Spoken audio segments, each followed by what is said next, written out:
یہ ہمیں بھی ملتے اور یوم آخر جب اجر مل رہا ہوگا اس وقت لوگ تمنا کریں گے کاش یہ جسم جس کو ہم بچاتے رہے اور جو ہم رب کی بارگاہ میں پیش نہیں کرتے تھے اور اسی کی توانائی میں ہم لگے رہے، کاش یہ کینچیوں کی طرح کاٹ دیا جاتا، آج ہمیں بھی یہ اجر مل رہا ہوگا۔ اس وقت بندے یہ تمنا کریں گے۔ تو اس لیے کوئی دوست یہ نہ سمجھے کہ آپ نے ہاتھ اٹھائے ہیں اور وہ رائے گاں گئے ہیں۔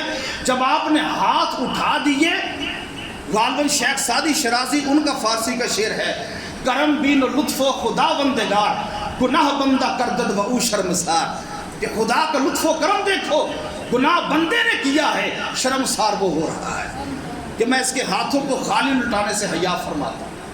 بات سمجھ آ گئی؟ اب جتنا بھی کوئی مایوس، اللہ نہ کرے، ویسے میں اچھا گمان کرتا ہوں اتنا مایوس کوئی بھی نہیں بیٹھا ہوگا اور نہ انشاءاللہ کوئی اتنا مایوس جمعہ پڑھنے کے لیے آئے گا، سب اللہ رب العزت کی رحمت پہ کامل یقین رکھیں گے۔ آپ اس کے قریب ہو انشاءاللہ، بالکل یہ ذہن سے نکالیں۔ جب ہاتھ اٹھا دیے، چاہے وضو ہے چاہے نہیں ہے، جب آپ نے رب سے مانگا تو یہ ایسی عبادت ہے انبیاء کرام انہوں نے کی تو اللہ نے وہ بھی قبول فرمائی، صلحاں نے کی رب نے وہ بھی قبول فرمائی، اور اگر گناہ گار کرے رب وہ بھی قبول فرماتا ہے کہ جب وہ ہاتھ اٹھائے تو اللہ اس کے ہاتھوں کو خالی نہیں لٹاتا۔ اب دوستان مکرم، حضرت ابو حازم رحمۃ اللہ آپ فرماتے ہیں میری دعا کوئی بھی قبول نہ ہو، یہ بات مجھے اس بات سے پسند ہے کہ میں دعا کے لیے ہاتھ ہی نہ اٹھاؤں۔ فرمایا کہ یہ بات اس بات سے مجھے کہ میری کوئی دعا قبول نہ ہو یہ پسند ہے، بجائے اس کے کہ میں دست طلبی دراز نہ کروں، میں ہاتھ اٹھاؤں تو یہ چیز میرے لیے زیادہ الحمدللہ فائدہ مند ہے، میں اس کو زیادہ پسند کرتا ہوں، قبولیت اس کے ہاتھ میں ہے، میں دعا کے لیے ہاتھ تو اٹھاؤں۔ چھے جائے کہ بندہ دعا سے محروم ہو جائے کہ سانو کی لبنا ہے، اے حدیث سنیے میں تے اے کیتا ہے تے ہاتھ چکن کا بھی فائدہ کوئی نہیں۔ فرمایا قبولیت ہو چاہے نہ ہو، میں اس کو محرومی سمجھتا ہوں کہ بندہ دعا کے لیے ہاتھ ہی نہ اٹھائے، اور اگر قبول نہیں ہوئی تو میری صحت پہ کوئی اثر نہیں، مجھے یہ ناگوار نہیں بلکہ ناگوار یہ ہے کہ میں دست طلب درازی نہ کروں۔ ہاتھ پھیلانا تمہارا کام ہے، انشاءاللہ اس کے صدقے میں اللہ کریم آپ کو عطا فرمائے گا۔ الحمدللہ رب العالمین دونوں جہانوں کا پالنے والا رب ہے، بہت کریم رب ہے۔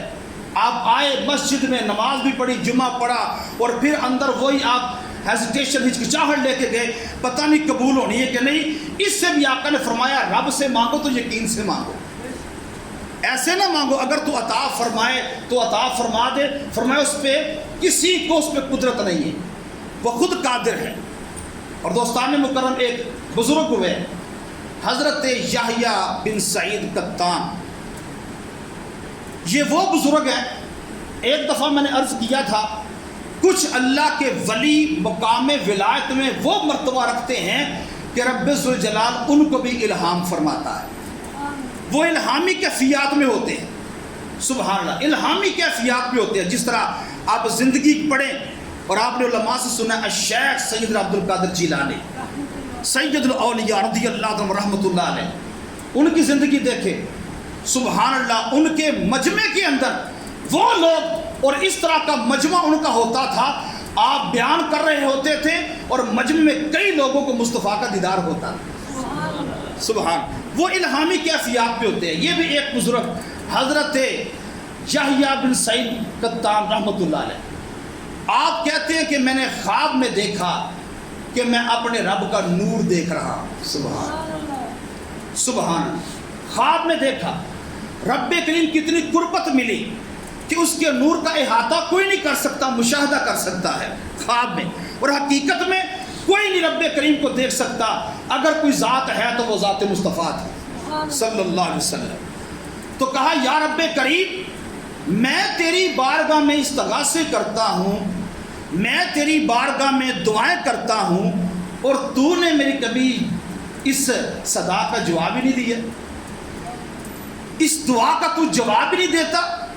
وہ میں اس کو مقام قبولیت تک پہنچتا ہوا نہیں دیکھتا۔ آخر عرصہ دراز ہو گیا تیری بارگاہ میں دعائیں التجائیں کرتے ہوئے، یا رب ذوالجلال ابھی وہ مدعا مجھے حاصل نہیں ہوا. اب سنے کئی دفعہ دعا کی قبولیت میں تاخیر کیوں ہوتی ہے. رب ذوالجلال نے ان کی طرف الہام فرمایا اے ابو یحییٰ سعید بن قطان، اس لیے میں تیری دعا کو قبول نہیں کر رہا، تیرا مناجات کرنا مجھے بڑا پیارا لگتا ہے. تیرا استغاثہ کرنا، تیرا پکارنا مجھے بڑا پیارا لگتا ہے، میں بہت محبوب رکھتا ہوں. جب تو فریاد کرتا ہے تو مجھے بڑی پیارا لگتا ہے. سبحان اللہ. کہ کتنے سال ہو گئے تمہیں قبولیت حاصل نہیں ہوئی، اس کے باوجود تو نے میرے علاوہ کسی کے سامنے ہاتھ نہیں پھیلایا. تیرا دعا. اور کئی دفعہ بندہ گڑ گڑاتا ہے، دعا مانگتا ہے، وہ کہتا ہے قبول نہیں بھی ہوتی.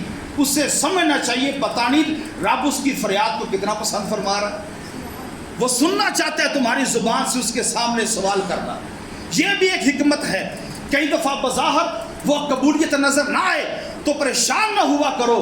رب ذوالجلال زیادہ سے زیادہ اپنی بارگاہ میں تمہیں فریاد کرتے ہوئے دیکھنا چاہتا ہے. سبحان اللہ. اور اس کا پھر وہ کیا ثمر عطا فرمائے گا. سبحان اللہ.